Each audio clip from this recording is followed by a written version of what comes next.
po i-share at, bukas na po ang final ng pasasalamat ko po at, 'wag po kayong mag-absent dahil, sayang din kung matawag yung pangalan niyo na wala kayo, pero kahit wala naman kayo meron pa rin kayong matatanggap, so hindi pa rin kayo dehado. Kaya yun lang po, ang akin lang po kasing pakiusap na sana po 'wag po kayong magdamdam.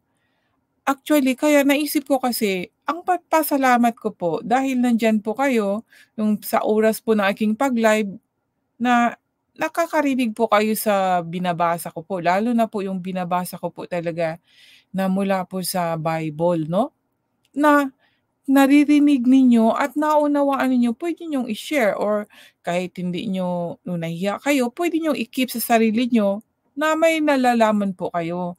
Like kung ngayon, yung share ko rin po kung nagustuhan niyo yung share, then thank you. Kung hindi, puwede din naman kayong mag-correct kung may mali sa mga sinasabi ko, tatanggapin ko kung mali, okey lang yun. Pero ang sabi ko nga mag-sharing po tayo, wala po ditong ano, hindi naman po ako nagpe-preach, sa akin lang binabahagi ko yung shine-share ko. At yun nga yung iba na naano sila na nagtatampo.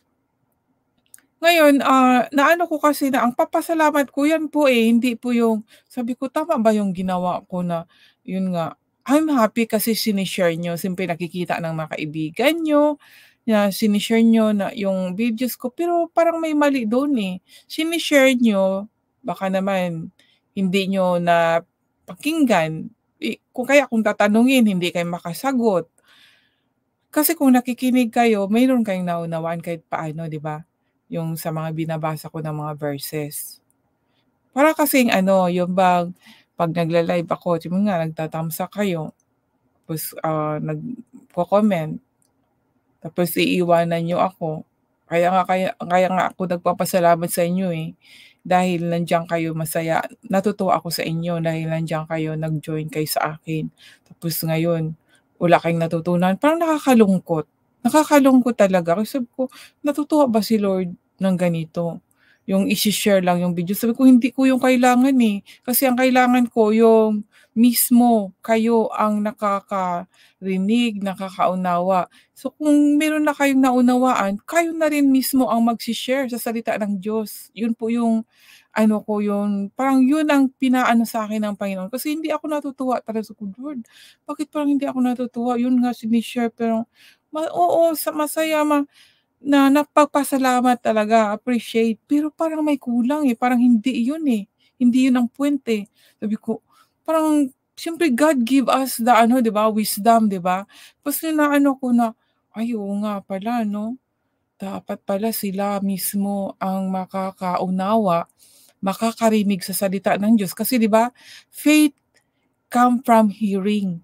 Ngayon kung magbabasa ako sa salita ng Diyos at hindi kayo nakikinig, papaano kayo magkakaroon talaga ng totoong faith? Ngayon, kung ishi-share niyo lang, hindi niyo naman naririnig yung ano, shine-share niyo, sino man kayo, hindi ko naman ano 'no, alam kung papasalamat ako kung narinig niyo yung, mga isini-share ko. So, alam niyo po ba ang salita ng Diyos, 'pag totoong narinig niyo at, naunawaan niyo, matutuwa po kayo kasi si Lord po ang magbibigay ng joy, Joy po 'yan mga kaibigan. Kaya nga alam niyo po itong pagse-share ko, I'm very happy na shine-share ko ang salita ng Diyos at nalulungkot din ako kasi minsan nagbabasa ako, naki-carried ako, naramdaman ko yung binabasa ko, Kaya ano, parang napapaluha talaga ako, naiyak ako na parang nandoon yung si Lord ba nagsasalita ba na gano'n yung damdamin niya kaya naiiyak po talaga ako, yung mga ano ni King David, yung mga dasal niya. Nafi-feel ko, naki-carried away ako. Kaya do'n naano ko na, oo nga pala na dapat na kayo na nandito, kung nandito man kayo sa oras ng aking pag-live, nakikinig kayo, kayo kung ang nagkakaroon kayo ng unawa, kayo na po mismo ang magse-share nun, Hindi lang yung basta ise-share niyo yung ano, yung mga videos ko or ano, mga uploads ko, pero hindi niyo po alam kung ano yung laman. Dapat sa inyo po nagsimula yon. Kasi kagaya ko rin 'di ba nagbabasa ako at yung mga naunawaan ko yun po ang shine-share ko, dapat gano'n din po sa inyo. Then kayo na po ang magse-share kasi nga sabi nga dun sa Matthew chapter 28 verse 19-20 na, "Go into the world and share," 'di ba? Yun yung sinabi, teka basahin ko nga, Matthew chapter para po maano niyo po mga kaibigan, kung ano po ang sabi ng Diyos ng ating Panginoon na si Jesus Christ. Tayong lahat po yon. Paano niyo po i-share kung hindi niyo po naunawaan, kung hindi naunawaan, hindi po niyo narinig, 'no? Hindi kayo makakaunawa kung hindi niyo po marinig, hindi naman kayo nagbabasa. So magbasa po kayo. Sabi po dito sa Matthew chapter 28 verse 19-20, "Go ye therefore and teach all nations, baptizing them in the name of the Father and of the Son and of the Holy Spirit." So kung wala pa tayong authority na mag-baptize, kahit man lang mag-reading, mag-share sa word ni God, o mayroon tayong binigyan tayo ng authority niyan to share the word, no? To share the gospel. Teaching them to observe all things whatsoever I have commanded you. And lo, I am with you always, even unto the end of the world. Ito, amen, no? Ito po yung sinabi. Kaya kung hindi niyo po nabasa, narinig, tapos isi-share niyo lang po, wala pong kabuluhan yun. Kaya yun po, doon po ako na ano, parang hindi ako natutuwa. Kaya kino-correct ko rin po.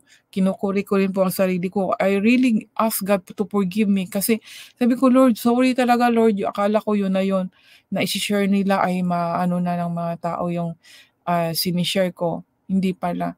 Dapat pala nagsimula sa atin. Sa akin, kung nandiyan kayo, nakikinig kayo, yun pala doon. Kayo na mismo din ang magsi-share sa salita niya. Yun pala yun. Ito po yun mga kaibigan. Ang sa atin po tong lahat, wala pong sinabi dito na yung pastor lang o yung pari lang magsi-share, may authority na mag-share sa salita niya. Ito po para po sa lahat. So paano mag-begin kung hindi po kayo makikinig, hindi wala po kayong alam, hindi niyo po ma-share. Sa inyo po mag-begin. Kaya yun po, wag po kayong magalit sa akin. Kung nagalit po kayo, bahala na si Lord sa inyo. Basta bahala po kayo. Babaga ba ma baka magaya kay Saul na nagalit kayo ang pumasok sa ano, sa kanya kay Saul ay yung masamang espiritu, kaya nagalit siya kay David. Tapos ngayon nagagalit kayo sa akin, kaya suriin niyo yun, examine yourself. Ako po nagsasalita po ako talagang minsan masakit. Pero merong point yung sinasabi ko po, hindi ako galit sa inyo kasi ayoko po magdamdam, ayoko po magkimkim ng galit. Nagsasabi ako on that spot, sa galit ko pero may reason yon. Pero hindi po ako galit forever or pinapaabot ko ng magdamag kasi bawal po yon. Magalit po tayo, pinahintulutan po tayong magalit pero 'wag po yung dahilan ng ating galit na magkasala tayo. Ano po yon, yung galit na kinikimkim natin hanggang sa pagtulog, hanggang sa lumubog yung araw, yun po yung kasalanan. Or nambubugbog ka, nagmumura ka, inaano mo yung tao, yun po yung kasalanan. 'No?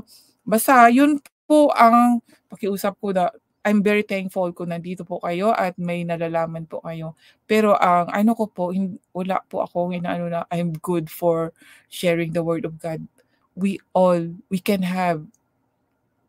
can be good if we read, we hear, yan po yung mga una diyan. Huwag po tayong magsabi na boring, hindi ako nakakaunawa, hindi po 'yun. Hindi lang po tayo humingi, ng wisdom at hindi po tayo nagkaroon ng kaalaman dahil hindi naman nagbabasa. Iba ang binabasa, mga comics, mga love pocket books, 'di ba? Gano'n kasi ako dati, eh. Pero 'pag magbasa po kayo, dahan-dahan po 'yan, maggo-grow, you feel the love of God, sa totoo lang po. I'm very happy sa sarili ko po 'no, na I'm so grateful talaga kay Lord. Sabi ko, "Lord, thank you dahil dito nakilala kita." Masasabi ko talaga nakilala ko ang Diyos dahil dito sa mga salita niya, eh. Kaya nga 'di ba, kung naano niyo nung nag-relive ako ng mga ano ko, old ko kasi mga 2022 po ito. Nag first time ko lang talaga narinig, ay ganito pala yung ano ko, tapos talagang nafi-feel ko yung mga binasa ko ba na naiyak po ako, sa totoo lang. Yun po yung start din kahit hindi pa ako Hindi pa talaga ako palagi nagbabasa. Yun po nag-start na kung bakit humingi po ako ng tawad kay Jesus Christ dahil nung nagbasa na ako sa kaniyang sa scripture niya na yung paano siya pinako sa cross, na umiyak po ako, eh. Nandoon na ano po yung love niya, na naramdaman ko yung love niya at saka yung na pagpatawad niya na kahit sa dami pala ng kasalanan ko paulit-ulit, nandiyan lang pala siya. Kaya hanggang ngayon yung ano yung karanasan ko na yun, sabi ko, "Lord, yung karanasan ko na yun kung paano mo ako, tinawag, hinding-hindi ko kakalimutan. At itong pagsasalita ko sa'yo, itong mga salita mo ay hindi po enough para po mabayaran yung ginawa niya sa buhay ko. At sa totoo lang, kahit sa trabaho ko, I'm very, very grateful. Yung binigay sa'king trabaho kagabi, mabigat po yun, pero si Lord lang talaga, "Lord, ikaw talaga ang lakas ko." And I'm happy kasi hindi po ako nakaranas ba nung napagod.